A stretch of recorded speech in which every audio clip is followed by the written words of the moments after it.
중국산 전투함을 싼 맛에 도입했던 말레이시아. 반년 후 엄청난 규모의 결함들과 마주치다. 이에 대한 말레이시아 네티즌 반응 해석. 왕립 말레이시아 해군은 2020년 1월 KD 캐리스급 1번함을 인도받았지만 불과 반년 만에 이 중국산 전투함에서 엄청난 수의 결함들을 발견하고 이를 리스트로 작성하여 중국 계약업체들에게 시정을 요구하고 있다는 내용의 기사입니다. 결함이 한두 가지였다면 무기체계들이 가지고 있는 복잡 정밀성이라는 특성상 어느 정도 이해하고 넘어갈 수 있는 일이지만 발견된 결함들이 너무 많아 리스트로 따로 작성해야 할 정도라고 하니 말레이시아 국내에서도 여론이 매우 좋지 못합니다. 기사 자체는 영국에 본부를 두고 있는 세계적인 군사 전문지 제인즈에서 작성되었고요. 1월 말과 10월 말에 각각 기사를 작성했습니다. 1월 기사에서는 중국산 전투함에 나름 기대를 거는 말레이시아 해군 제독의 이야기가 인용이 되는데요. 유튜브에 올라와 있는 말레이시아 방송과 네티즌들의 태도에서도 그러한 기대감을 느낄 수가 있습니다. 하지만 얼마 전인 10월 22일 기사에서는 반대로 중국 전투함에 대한 말레이시아의 답답함과 분노가 곳곳에서 묻어나는 것을 느낄 수가 있습니다. 중국이 자체 제작한 각종 센서들과 전투관리 시스템 CMS가 제대로 작동하지 않아 말 그대로 물에 떠 있는 고가의 강철 깡통이 되고 말았다는 한 말레이시아 네티즌의 평가가 모든 것을 대변해주고 있죠. 말레이시아 정부가 중국산 전투함의 품질에 대한 관리 감독에 대해 너무 안일했다는 비판도 함께 나오고 있습니다. 이번 영상에서는 제인즈의 기사뿐만 아니라 제인즈의 기사를 인용하여 전한 말레이시아 국내 매체에 말레이시아 네티즌들이 달아놓은 흥미로운 답글들도 번역을 해보았습니다. 사실 말레이시아는 친중보다는 반중 정서의 국가로 알려진 나라입니다. KKMD 207화 미군 철수를 외치다 영해를 중국에게 빼앗긴 필리핀, 그 반성으로 대한민국 전투기와 전투함을 도입하는 호라이즌 사업을 일으키다 편에서도 설명드린 바와 같이 남중국해에 스프래틀리 군도를 두고 중국과 영토 싸움을 벌이고 있기도 하죠. 그런 말레이시아가 왜 잠재적 적성국가인 중국의 전투함을 품질에 대한 우려에도 불구하고 도입하려 했는지 기사와 말레이시아 네티즌들의 댓글을 통해 확인해 보시기 바랍니다. 기사 원문은 노란색 글자로 표시됩니다. 말레이시아 왕립해군이 최초로 중국에서 도입한 전투함이 말레이시아에 도착했다. 2020년 1월 17일 말레이시아령 보르네오 섬의 사바주에 위치한 코타키나발루의 세판가 해군기지에 환영받으며 도착한 KD 캐리스급은 중국 조선사에 의해 건조될 4척의 연안 임무함 Littoral Mission Ship LMS의 첫 번째 함정이다. 지난 1월 6일 상하이 인근 치동 우창 조선소에서 인간한 68.8m 길이의 이 전투함은 나머지 3척의 연안 임무함들과 함께 세판가를 모항으로 삼을 예정인데 모두 중국에서 건조되고 있다. 이 배는 2019년 12월 31일 중국 치동에서 말레이시아 해군에 인계되어 1월 8일 세판가로 출항했다. 모하드 레자 모하드 사니 말레이시아 해군 제독은 45명 정원인 캐리스급은 해상에서 15일을 버틸 수 있는 지구력을 가지고 있다고 지적하고 두 번째 연안 임무함인 순당함은 올 4월에 말레이시아 해군 동부함대 사령부 역할도 하고 있는 세판가 기지에 도착할 것으로 보인다고 덧붙였다.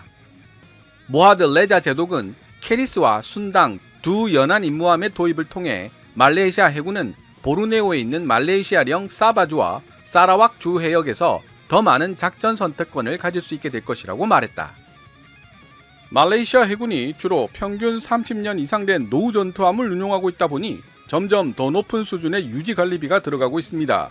이에 많은 부담을 느껴왔던 말레이시아 해군에게 있어 중국에서 도입한 저렴한 전투함들은 해군의 부담을 크게 덜어주는 존재가 될 것입니다. 라고 모하드 레자 제독은 덧붙였다.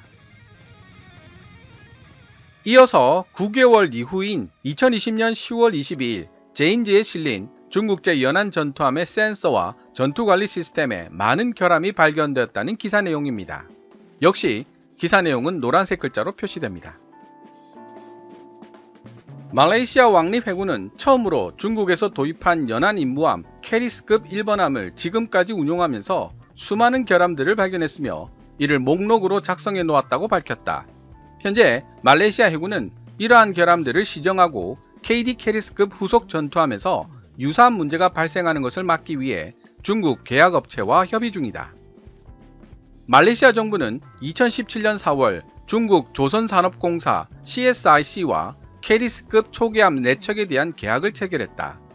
말레이시아 정부가 중국과 맺은 첫 해군 함정 계약으로 2020년 1월 이 프로그램의 1번함인 KD 캐리스가 임관했다.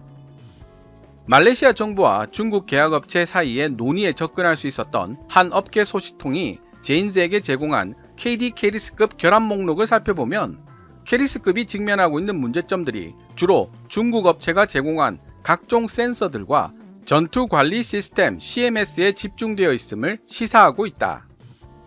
전체 길이가 68.8m인 이 전투함에는 화중 전자광학연구소의 OFC-3 전자광학추적장치 EOTS와 난징 해양레이더연구소의 SR-240-5A 대공 대함 탐지 레이더, 그리고 중국 남서 전자설비연구소의 전자전 지원 ESM 시스템이 탑재되어 있다.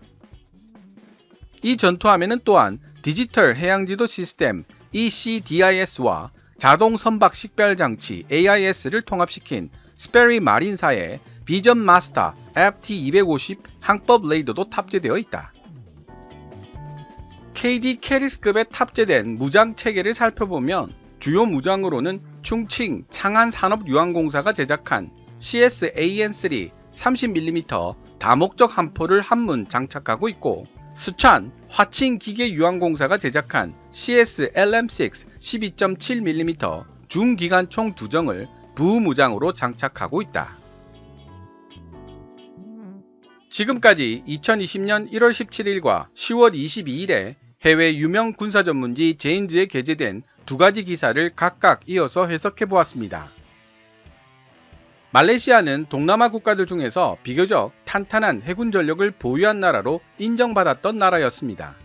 타 동남아 국가들에 비해 경제적인 여유가 있었던 것도 지역에서 우수한 해군력을 보유하고 있다고 평가받을 수 있었던 이유들 중 하나이기도 하죠. 물론 대한민국 해군력과 비교할 수 있는 수준의 해군력은 아닙니다. 인터넷을 통해 자료를 찾아보면 KD 캐리스급은 길이 69m, 배수량 700톤으로 대한민국 해군이 퇴역시키고 있는 동해급 초계함보다도 약간 더 작은 크기의 전투함입니다.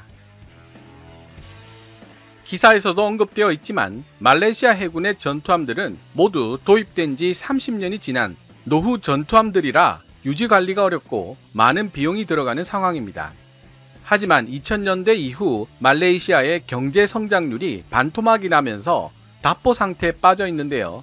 이런 상황을 배경으로 해서 중국 조선사의 현대적 연안 전투함을 저렴한 가격으로 도입해보고자 시도한 것이 바로 KD 캐리스급 건조 사업인 것입니다.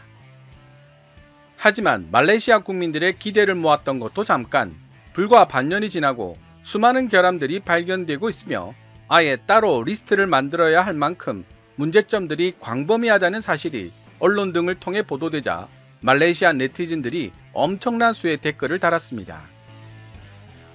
순수 100% 공산국가 중국에 의해 만들어진 전투함이야. 싸게 사는 것도 어떻게 보면 중국한테 빚지는 거지. 이 정도 클래스의 전투함을 그 가격에 샀다면 이건 바가지 쓴 거네. 말레이시아 최초의 연안 임무함인 캐리스급은 작전 중 광학 추적 장치를 통해 목표물을 추적할 수 없으며 탄약을 장전할 수도 없다라고? 이런 한심한 결함 리스트라고? 고품질 깡통에 엄청난 돈을 쏟아부었구나. 내가 이 전투함을 자랑스럽게 생각했었다니 어이가 없네. 그냥 중국산 스테인리스 강철로 된 보기 싫은 배일 뿐인데 말이야. 한 척당 623억이라고? 이런 머저리들. 어이 말레이시아 친구들, 이번 사건을 통해서 알겠지만 전투함을 사려면 중국을 제외한 나머지 국가들한테 사라고. 하하하. 그리고 말레이시아 정부는 연안 임무함을 만든 중국 조선사에게 문제를 수정하도록 요청했다? 그래봤자 또 다른 문제의 등장과 또 다른 돈 낭비가 있을 뿐이야. 100% 메이드 인 차이나. 서구 기술이 조금 더 들어가지 않은 배를 주문하다니 말레이시아 정부는 얼마나 간이 큰 거냐? 미사일과 근접 방어 시스템이 중국 거라고? 각종 센서와 전투 체계도 중국 거라고? 바다로 나가면 일주일도 안 돼서 거센 풍랑에 다 고장나 버릴걸? 전투함에 있어서 가장 중요한 건 속도이고 동시에 많은 무장과 우수한 탐지 장치를 갖추는 것은 기본이지. 하지만 내구성에서 고기잡이 배하고 별다른 차이가 없다면 아무 소용없어. 우리 말레이시아 해군이 지금 두 번째 배치의 연안 임무함에는 다른 나라 디자인을 평가하고 있는 중이니까 너무 걱정하지 마 친구들. 중국에서 도입한 첫 번째 배치의 배들은 해양에 주둔시키기 위한 배일 뿐이야. 전투함을 대신하지는 못하지. 그래, 네 말이 맞아 친구. 그런데 한 척당 600억이면 진짜 싸게 산 거 아냐? 결함이 많기는 하지만 말이야. 도대체 잘 산 거야 아니면 잘못 산 거야? 누가 대답 좀 해줘. 이야, 이 답답한 친구야. 잘 샀다고 생각하니? 이런 계약 한 건 성사시키는데 어느 정도의 시간과 노력이 들어가는 줄 모르는가 본데 지금까지 발견된 결함들만 어느 정도인지 알아? 이 계약을 할 당시 말레이시아 경제가 엉망이었어. 만약 우리한테 여유가 있었더라면 중국이 아니라 유럽이나 한국, 코리안이 만든 동급 전투함을 샀겠지. 게다가 지금은 바이러스가 전 세계로 퍼져나가고 있어. 말레이시아 정치는 더 엉망이 되고 있는 마당에 다른 나라에게서 전투함을 도입할 정신이 있을 거라 생각하는 걸 보면 참 순진하게 이를 데 없는 친구네. 이미 돈도 다 지불됐고 뭔가 주장을 하고 싶으면 좀 배워라 친구야. 전투 관리 시스템 만드는 건 중국 업체 말고 그냥 동네 꼬맹이한테 맡기지 그랬어. 하하. 지금까지 중국에서 건조되어 도입된 연안 임무함 KD 캐리스급에 대한 말레이시아 네티즌들의 댓글을 번역해 보았습니다. 중국 국내 내수용도 아니고 수출용으로 만든 전투함에서 이 정도의 결함들이 발견되었다는 사실은 다시 한번 중국의 방산 기술이 과연 어느 정도 수준에 도달해 있는가에 대한 의구심을 자아냅니다. 또한 중국 전투함의 문제점이 주로 센서와 전투 관리 시스템에서 발견되었다는 사실도 우리에게 시사하는 점이 많습니다. 지난번 필리핀 경전차 수주전에서 K-21105가 지휘, 통제, 통신 및 컴퓨터, 통칭 C4I에서 이스라엘 기업 LB 시스템즈에게 패배했던 것처럼 후발주자인 중국 역시 각종 센서와 소프트 파워에서 많은 문제점을 보이고 있다는 사실입니다. 긴 역사를 지닌 미국과 유럽의 방산업체들이 이 부분에서 강점을 보이고 있는 한, 그리고 우리가 소프트 파워 분야에서 장기적인 안목으로 인재들을 길러내지 못하는 한 대한민국 방산 무기 수출의 미래에도 많은 어려움이 도사릴 수밖에 없다는 뜻이기도 합니다. 오늘 KKMD에서 준비한 내용은 여기까지입니다. 좋아요와 구독 그리고 광고 시청은 제작자에게 큰 힘이 됩니다. KKMD 유료 커뮤니티 채널 멤버로 가입해주시면 조금 더 빠른 영상 시청이 가능하고 영상 제작 후원도 하실 수 있습니다. 지금까지 시청해주셔서 감사합니다. Kevin's Military Channel KKMD